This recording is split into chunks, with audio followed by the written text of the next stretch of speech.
Welcome back to the Morgan Streetman Show. We are running through some clips from the debate that we may or may not have watched last week for the Democrats, but Morgan's watched all of it. You've got all the minutia, all the big picture stuff as well. Yeah, I bet a lot of our audience didn't actually watch the debates. And I couldn't turn it on. I have to say, it was pretty painful. Oh. It was pretty painful. But I, as your dutiful reporter, I watched the entire thing, made little notes of all the moments that I wanted to clip up. And, of course, I wound up with something like 27 different audio clips. So, I mean, there was quite a bit I wanted to call your attention to in the debates themselves. And, you know, something we were discussing during the break is, are we going to see a movement towards the center from some of these Democrat candidates? Because they've been racing each other to get to the left, or what we would call the left. In other words, getting to be more liberal, more radical. The policies that they're talking about, I mean, they're talking about things like wealth taxes. You know, let's tax the billionaires out of existence. And that's essentially what Bernie Sanders endorsed. And then it's pretty funny as a follow-on to that, because there actually was a billionaire on the stage. But first, let's hear Bernie Sanders. Now, I had to speed up the part at the beginning of his answer, which is over a minute, where he uses a bunch of examples. And it isn't until the end of his answer that he actually answers the question about what he wants to do with billionaires. So listen here. The top 1% now own more of this nation's wealth than the bottom 90% combined. Senator Sanders, when you introduced your wealth tax, which would tax the assets of the wealthiest Americans, you said, quoting you, Senator, billionaires should not exist. Listen, Is billionaires the goal should of your not plan exist. to tax billionaires out of existence? When you have 500,000 Americans sleeping out on the street today, that's me speeding it up for you right there.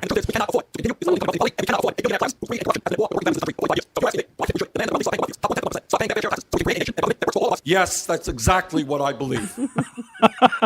Perfect. So you have to listen. You have to there. sort of speed through all the examples that he gives of Americans sleeping on the streets and other terrible things to finally get to him saying, yes, he wants to get rid of billionaires. But even the billionaire, Tom Steyer, which how the heck did he even get on the stage? I mean, you got to think, how much money did he give CNN? I mean, I'm sure that's not really the case, but I mean, how much money did that guy, because where did he come from? He just out of the blue. Oh, Tom Steyer's now on the stage. He was a candidate. I didn't realize that. He's got political commercials already running that I saw yesterday twice on television. Well, he's a billionaire, right? But listen, he's really a billionaire for the little people. Now, I want you to listen to this answer, because the hypocrisy of these people knows no bounds. Mr. Steyer, you are the lone billionaire on this stage. What's your plan for closing the income gap? Well, first of all, let me say this. Senator Sanders is right. There have been 40 years where corporations have bought this government, and those 40 years have meant a 40-year attack on the rights of working people and specifically on organized labor. And the result. So he just buys in. That was right after Sanders just said he wants to get rid of billionaires. So then the billionaire says he's exactly right. Well, you know what, Mr. Billionaire? Who in the heck is stopping you from giving your billions of dollars away to working people? I mean, seriously, you want to give our money away, the American taxpayers' money, you think that needs to be given away. Well, why don't you start with your money? Why don't you give your money away first before you start trying to give our money away? Because you got billions of dollars. You're in a lot better position than most of our listeners, or probably all of our listeners, to be giving money away. Give it out of your own pocket first. But you know what? These limousine liberals, these radicals, they don't ever want to give their own money away. They don't ever want to forgo their nice cars and their nice homes and give that money away to somebody else. You know, it's interesting. These Democrats are very interested in demonizing corporations. And I know what my corporation does for me. They provide me with health care. Yeah. And it's probably better health care than what I would get if I was getting it for free. Well, that's right, particularly if you were getting Medicaid from for the all. government, right. Right. Well, you know, Joe Biden couldn't miss out on this train, so listen to him talking about whether he's going to, and you got to love this. I mean, Biden was confused throughout the night. So here he is. First, he's saying he's going to eliminate the capital gains tax, and then he's going to double it. You have warned against demonizing rich people. Do you believe that Senator Sanders and Senator Warren's wealth tax plans do that? No, look, demonizing wealth people. What I talked about is how you get things done. And the way to get things done is take a look at the tax code right now. The idea, we have to start rewarding work, not just wealth. I would eliminate the capital gains tax. I would raise the capital gains tax to the highest rate of 39.5%. I would double it. I would eliminate it. No, I mean, I would double it. I don't mean eliminate. I mean double. I mean raise it. Wow. So confusing. Poor guy. And he got made fun of a lot for this quote about clipping coupons in the stock market, which is okay, there's some basis to that, but that would be in bonds. You would have coupons that you might clip, I suppose, back in the 80s or something.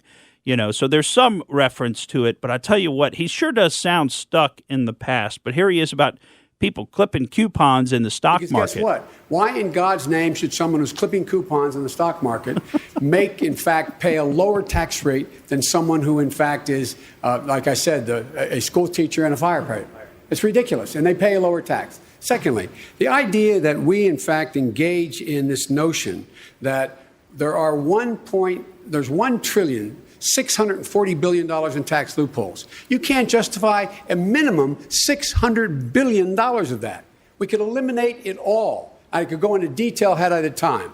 Secondly, thirdly, what we need to do is we need to go out and make it clear to the American people that we are going to raise taxes on the wealthy. We're going to reduce tax burdens on those who are not.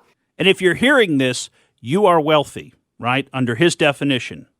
Why should someone who's calling a friend from a payphone about what movie to rent from Blockbuster? That's right. Clipping the Blockbuster coupons. Well, he went so far as to even make up a new word, which you got to love this. This was in answering a question about gun control, and he wants everybody to have to register their quote-unquote assault weapons. But you got to love this new word that we got to add to our lexicon here. Exponentially. Not exponentially, but exponentially. Got it. I'm sorry, but I like it when politicians make up new words. I love it. That involves when you actually spit your dentures out of your mouth. That's exponentially, right? And then Biden, the gaffes didn't stop there. They just kept going. So then he tries to convince us, and this one I thought was particularly rich. He tried to convince us that regime change in Syria has never been the goal. We've been in Syria. We started this whole civil war over there. Thousands, tens of thousands, maybe even hundreds of thousands of people have lost their lives. Certainly hundreds of thousands and even millions have lost their homes and become refugees. But now we learn from Joe Biden, and we've been there 10 years, we learned regime change was never the goal. With regard to regime change in Syria, that has not been the policy to change the regime. It has been to make sure that the regime did not wipe out hundreds and thousands of innocent people between there and the Iraqi border. And lastly, and I apologize for going out, but lastly, what is happening in Iraq is in Afghanistan, as well as all the way over to Syria. We have ISIS that's going to come here.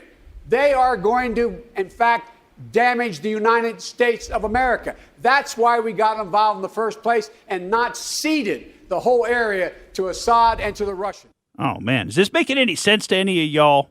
Poor Joe. It's not making a lot of sense to him either. And, of course, we got to really worry about this because, of course, according to him, if President Trump gets reelected, that's the end of NATO. Listen here. I bet you didn't know this. But here's the deal. Think what that did. He turns around and he questions whether or not he'll keep the sacred commitment of Article 5 for the NATO members. If he is reelected, I promise you, there will be no NATO. Our security will be vastly underrated. We will be in real trouble. Real trouble, I tell you, we'll be in real trouble. Well, particularly when you've got the Russians invading us from every direction. And this is the new language that the Democrats are using, which, again, they keep changing the meaning of words, kind of like when they say things like, misgendering a trans person is violence. That's a violent attack because it could subject the person to being attacked by someone else. No, misgendering somebody or whatever you want to call it, those are verbal, those are words.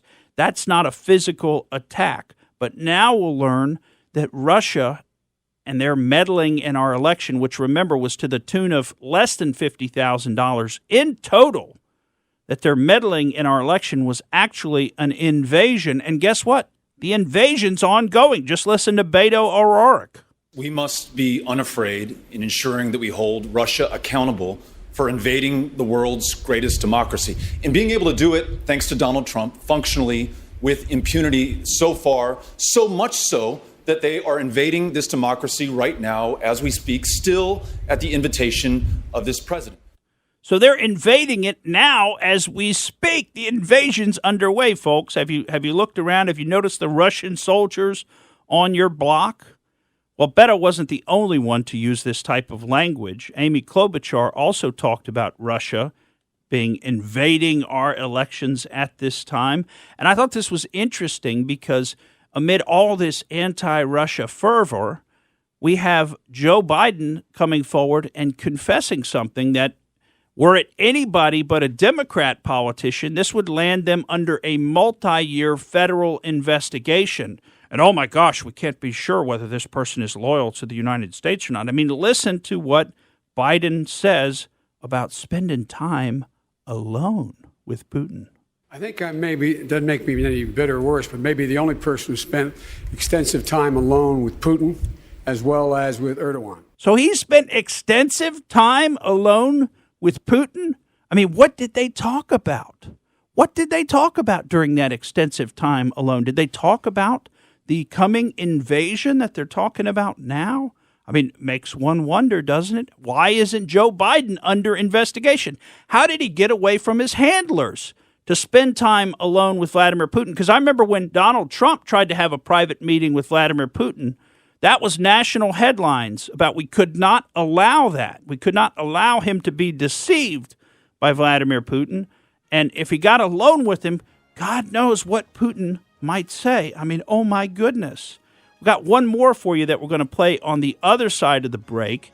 And this is almost like going into a parallel universe, because this one, and we're almost going to finish our clips. We had to drop a few of them, but this clip is worth hearing. And this one is where Kamala Harris starts talking about shutting down President Trump's Twitter account, because she believes very strongly that Twitter ought to just shut the president's account down. I mean, he's got 65 million followers, right? And they ought to just shut it down, silence him. If you don't agree with somebody in this country, don't try to win an argument with them. Don't try to have a marketplace of ideas. Just shut them down. Stop them from talking. I don't agree. Stop talking. Thank you for listening to the Morgan Streetman Show. We hope you enjoyed what you heard, and if you did, please click like and subscribe to help us out. And remember that we recommend that you exercise your brain at least once a week.